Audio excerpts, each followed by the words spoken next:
Shalom peuple de Dieu, c'est votre sœur Emma Blessings. J'espère que vous vous portez bien et que vous avez passé une bonne journée, que le Seigneur vous a fait beaucoup de bien, que vous avez pu passer d'excellents moments dans la présence de Dieu durant cette période de Pentecôte, que le Saint-Esprit a renouvelé sa puissance en vous. Et j'espère également que vous avez regardé la dernière émission sur Ta Parole qui traitait du thème « Instruis l'enfant selon la voie qu'il doit suivre ». J'ai reçu énormément de commentaires positifs concernant cette émission et béni soit Dieu pour cela. Merci à tous ceux qui vraiment partagent, à tous ceux qui likent et à tous ceux qui commentent. Je sais qu'on ne pouvait pas commenter sur cette vidéo, mais à tous ceux qui ont commenté en privé, en tout cas, soyez abondamment bénis, que le Seigneur se souvienne de vous et que vous puissiez continuer à soutenir cette œuvre d'une quelconque manière. Alors aujourd'hui, je viens avec une courte exhortation pour encourager encore une fois le peuple de Dieu. Parce que vous savez, souvent, les chrétiens sont des chrétiens qu'à l'église.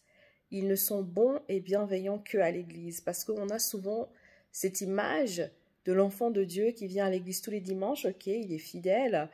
Ok, peut-être il donne sa dîme, mais en dehors, c'est quelqu'un d'autre.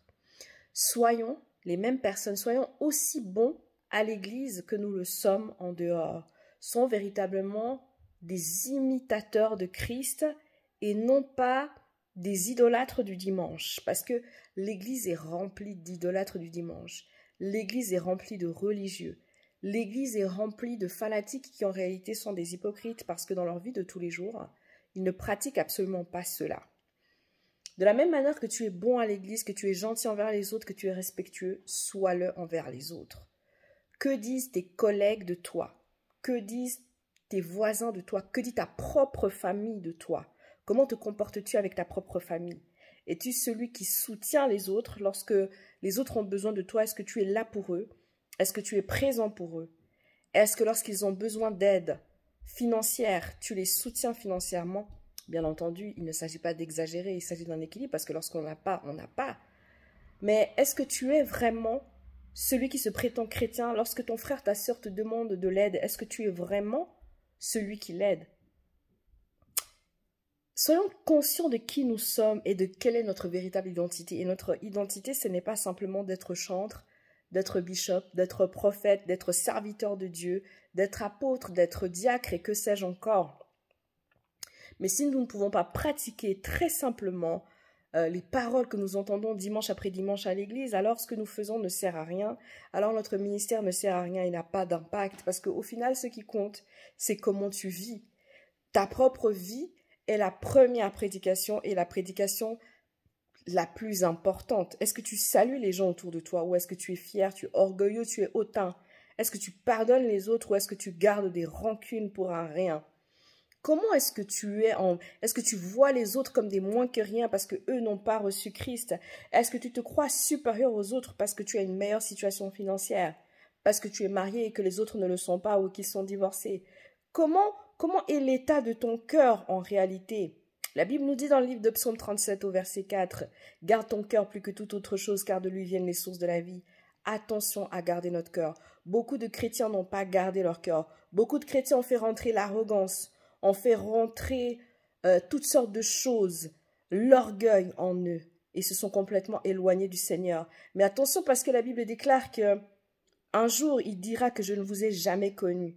Éloignez-vous de moi, vous qui commettez l'iniquité. Est-ce que le Seigneur te dira, bon et fidèle serviteur, entre dans la joie de ton maître, ou est-ce qu'il te dira, arrière de moi, Satan, je ne t'ai jamais connu? Attention, il y aura beaucoup de surprises au dernier jour. Veillons et prions, car nous ne connaissons ni l'heure ni le jour. Comportons-nous aussi bien à l'extérieur que nous nous comportons à l'église. Ne soyons pas seulement ceux qui ont l'apparence de la piété, mais ayons un cœur qui est renouvelé par le Saint-Esprit. Ayons une véritable attitude digne d'un enfant de Dieu, que ce soit dans nos maisons, que ce soit en dehors. Comment parlons-nous à nos enfants? Comment nous adressons-nous aux gens qui nous entourent? Qu'est-ce que nous pensons des autres? Parce que même lorsque tu penses du mal ou tu médites le mal contre ton prochain, tu es déjà en train de pécher. Est-ce que nous avons tendance à convoiter les biens des autres, convoiter le conjoint des autres, etc., envier les autres? Comment vis-tu? Est-ce que tu as réussi à circoncire ton cœur? Est-ce que la chair est crucifiée Ou est-ce que la chair est toujours bien présente? Est-ce que tu marches par l'esprit ou est-ce que tu marches encore par la chair? Peuple de Dieu, Jésus revient bientôt. Accrochons-nous à lui et soyons des véritables imitateurs de Christ, soyons de véritables disciples. Si nous avons l'occasion d'aider notre prochain, faisons-le. Si nous ne pouvons pas, expliquons aussi simplement et calmement que nous ne pouvons pas aider, mais soyons des hommes remplis de bonté. Que notre douceur soit connue de tous, que notre lumière luise devant les hommes. Alléluia. C'est pas que votre lumière brille seulement devant votre pasteur, que votre lumière luise devant tous les hommes. Soyons vrais, peuple de Dieu. Adorons l'Esprit. Adorons le Père en esprit et en vérité. Adorons Jésus en esprit et en vérité. Amen. Que le Seigneur vous bénisse. Nous allons nous retrouver très prochainement sur la chaîne YouTube My Blessings pour une nouvelle émission sur ta parole. Nous aurons le témoignage d'une sœur qui a été victime de violences conjugales et qui nous expliquera son témoignage. D'autres émissions arrivent sur d'autres thématiques, donc soyez toujours connectés. Pour ceux qui sont libres, le samedi 10 juin, à l'avenue des Bergères numéro 10, se tiendra le salon des entrepreneurs jeunes et chrétiens.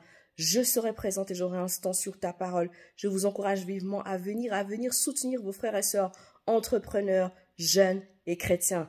Que le Seigneur vous bénisse abondamment. Peace.